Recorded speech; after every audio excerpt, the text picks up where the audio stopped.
बेटा रे काटा से ठोक देबो चिमनी के भाटा में झोंक देबो देखबो कवन बाबू बचैतौ तोरा प्रशासन के गाड़ी भी रोक देबो बेटा जी सुनो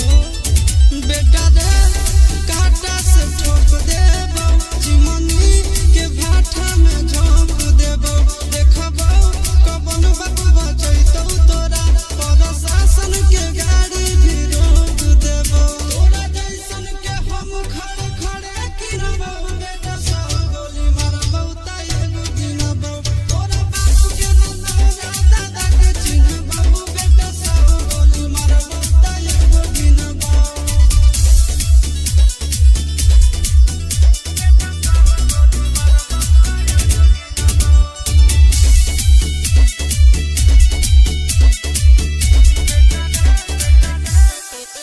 बेटा रे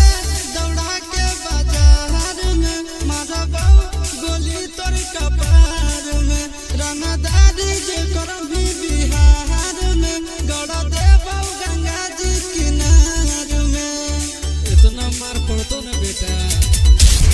बेटा रे दौड़ा के बाजार में मारबो गोली तोर कपार में रंगदारी जे करबी बिहार में गड़ देबो गंगा जी किनार में कहो चिंटू आशीष के कारण सुनाबो बेटा सौ गोली मारबो त एगो गिनबो तोरा बाप के न तोरा दादा के चिन्हबो बेटा सौ गोली मारबो त एगो गिनबो मारत पिछुआरा लाल कर दे बेटा ध्यान से